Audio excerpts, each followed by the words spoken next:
शांती। आज 7/12/2024 बाप दादा मधुबन। महावाक्य आहे, गोड मुलांनो, सर्व काही कर्मावर अवलंबून आहे. नेहमी यावर लक्ष ठेवा की मायाच्या वशीभूत होऊन कोणतेही उलटे कर्म होऊ नये, त्याची सजा भोगावी लागेल. प्रश्न, बाबांनी काय सांगितले? आज कर्मावरती लक्ष ठेवायचं आहे, कारण मायाच्या वश होऊन आपण विकारोचे वश होऊन म्हणजे क्रोध स्वरूप बनके काम, क्रोध, लोभ, मोह, अहंकार स्वरूप बनून जर आपण कर्म केलं तर त्याच्यामुळे आपल्याला काय होणार आहे? उलटं कर्म म्हणजे दुःखच येणार आहे. प्राप्ती मात्र काही होणार नाही. आपल्याला वाटतं की क्रोधामुळं काम होईल, परंतु त्याचा सजा भोगावी लागेल. म्हणून बाबा काय सांगतात आज?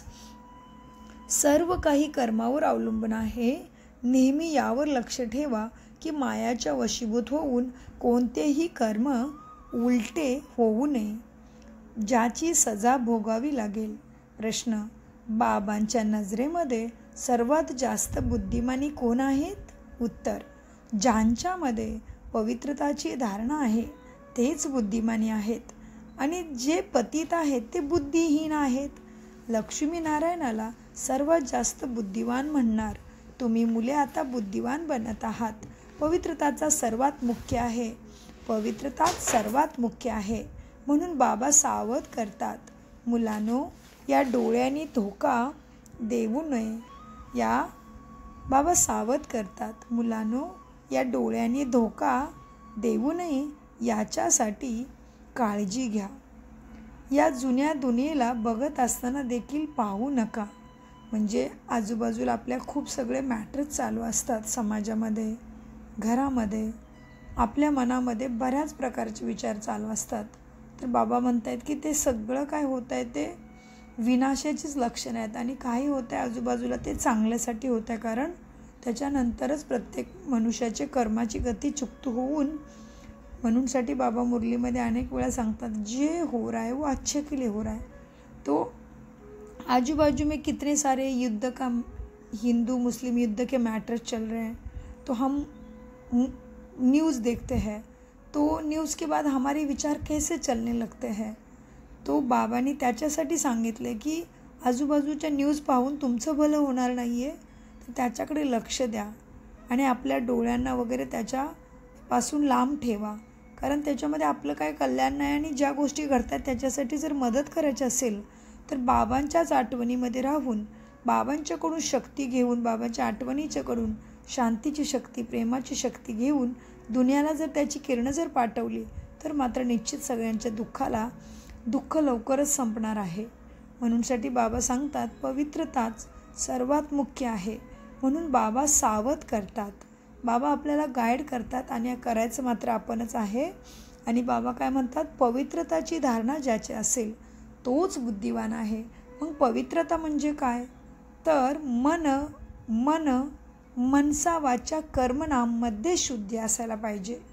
मनामध्ये काय विचार चालतात, वाणीमधून कसे शब्द निघत आहेत, आणि कर्म कसे होत आहेत, त्या सगळ्याचाच आपल्याला पुण्यप्राप्तीसाठी मदत होणार आहे. आणि बाबांची अखंड छत्रछाया आणि मार्गदर्शनासाठी पवित्रताच मदत करते. तर आपल्याकडं पवित्रतेचा अर्थ वेगळा समजतात, परंतु तसे प्रकारची पवित्रता तर अनेक जण राहतात. कितीतरी साधू संन्यासी पवित्र आहेत. काही लोकांची लग्न होत नाहीत, ते पण तसेच राहतात. काहीचा स्त्री नाही आहे बरोबर, काहींचा पुरुष बरोबर नाही आहे, तर त्यांना काय सद्गती मिळाली का? त्यांची दुःखातून मुक्ती झाली का? त्यांना भगवंत मिळाला का असं म्हणता येईल का? तर पवित्रताची परिभाषा जेव्हा तुम्ही राजयोगाचा कोर्स परत जाणून घ्यायचा प्रयत्न कराल, तेव्हा पवित्रताचे 4 स्तंभ आहेत.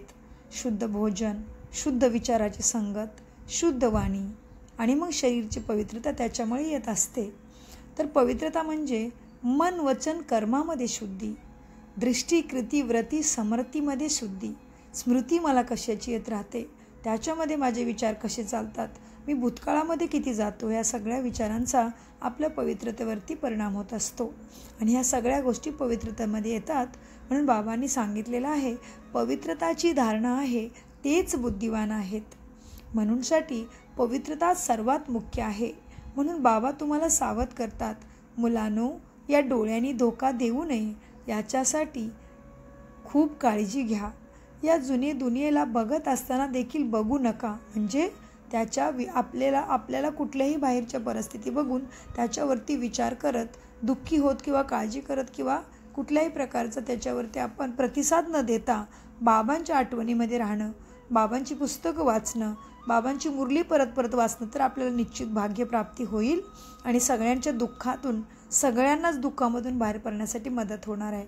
तर या महावाक्यांचा खूप गहिरा अभ्यास आहे आणि गहिरा अर्थ आहे. तर शब्दशः समजण्यासाठी रोज मुरलीचा सखोल अभ्यास करायला पाहिजे आणि राजयोगासुद्धा तुम्ही परत परत करू शकता. जोपर्यंत तुम्हाला व्यवस्थित ज्ञानाचा उलगडा होत नाही, तुम्ही राजयोगा अनेक वेळा अनेक वेगवेगळ्या टीचरांच्याकडून सुद्धा करू शकता.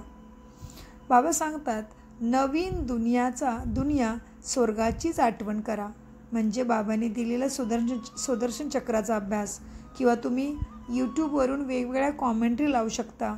आपले खूप सगळे गीत आहेत ते पण लावू शकता. तरी तुम्हाला आनंदाची प्राप्ती होईल आणि घरामध्ये व्हायब्रेशन्स उत्तम राहतील. बाबा सांगतात, गोड खूप वर्षानंतर भेटलेल्या मुलांच्या प्रती मातपिता बापदादांची प्रेमपूर्वक आठवण आणि शुभप्रभात. आत्मिक पित्यांचा आत्मिक मुलांना नमस्ते. आम्ही आत्मिक मुलांचा आत्मिक मातपितांना प्रेमपूर्वक आठवण, शुभप्रभात आणि नमस्ते. धारणेसाठी मुख्य सार, कायम शुद्ध नशा राहावी की बेहदचे बाबा आम्हाला पतित विकारापासून आणि काट्यापासून फूल बनवत आहेत. आता आपल्याला बाबांचा हात मिळाला आहे, साथ मिळाली आहे, भगवंताची साक्षात साथ मिळालेली आहे.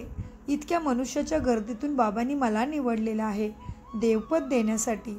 तर आता आपण ह्या संधीला साधून घ्यायचं आहे, या संधीला हातातून जाऊन द्यायचं नाही आहे. म्हणूनसाठी बाबा धारणेमध्ये सांगतायत, आता आपल्याला बाबांचा हात मिळाला आहे, त्यांच्या आधारे आपण विषय वेतरणी नदी पार करणार आहोत. वरदान, पॉवरफुल ब्रेकद्वारा सेकंदामध्ये निगेटिव्हला पॉझिटिव्हमध्ये परिवर्तन करणारे स्वपरिवर्तक भव. जेव्हा निगेटिव्ह किंवा व्यर्थ संकल्प चालतात तर त्यांची गती खूप फास्ट असते. फास्ट गतीच्या वेळे पॉवरफुल ब्रेक लावून वरदान काय आहे? पॉवरफुल ब्रेकद्वारे सेकंदामध्ये निगेटिव्हला पॉझिटिव्हमध्ये परिवर्तन करणारे स्वपरिवर्तक भव. आणि वरदानाचं स्पष्टीकरण, जेव्हा निगेटिव्ह किंवा व्यर्थ संकल्प चालतात तर त्यांची गती खूप फास्ट असते. फास्ट गतीच्या वेळी पॉवरफुल ब्रेक लावून परिवर्तन करण्याचा अभ्यास पाहिजे. तसंही जेव्हा घाट चढतात तर आधी ब्रेक चेक केला जातो ना. तुम्ही तुमची उच्च स्थिती बनवण्यासाठी संकल्पांना, विचारांना सेकंदामध्ये ब्रेक लावण्याचा अभ्यास वाढवा. जेव्हा आपले संकल्प किंवा संस्कार 1 सेकंदामध्ये निगेटिव्हपासून पॉझिटिव्हमध्ये परिवर्तन कराल, तेव्हा स्वपरिवर्तनाद्वारे विश्वपरिवर्तनाचे कार्य संपन्न होईल. बोधवाक्य, स्वप्रती आणि सर्व आत्म्याप्रती श्रेष्ठ परिवर्तनाच्या शक्तीला कार्यामध्ये आणणारेच खरे कर्मयोगी आहेत. कर्मयोगी म्हणजे कर्म करता करता बाबांची साथ, बाबांची शक्ती, बाबांचं मार्गदर्शन आपल्याला मदत करत असतं सूक्ष्ममध्ये. तर आपल्याला काय करायचे? स्वप्रती आणि सर्व आत्म्यांच्या प्रती श्रेष्ठ परिवर्तनाच्या शक्तीला कार्यामध्ये आणणारे खरे कर्मयोगी आहेत. तर कर्मयोगी बनण्यासाठी आपल्याला जुन्या सवयी, जुने संस्कार, जुन्या विचार करण्याच्या पद्धती सोडून बाबांच्या शिकवणीनुसार, मुरलीच्या आठवणीनुसार जीवन चालवलं तर जरूर मात्र परमेश्वराकडून आपल्याला सद्गती, सद्बुद्धी जरूर प्राप्त होणार आहे. ओम शांती. शुक्रिया बाबा, शुक्रिया मीठे बच्चों.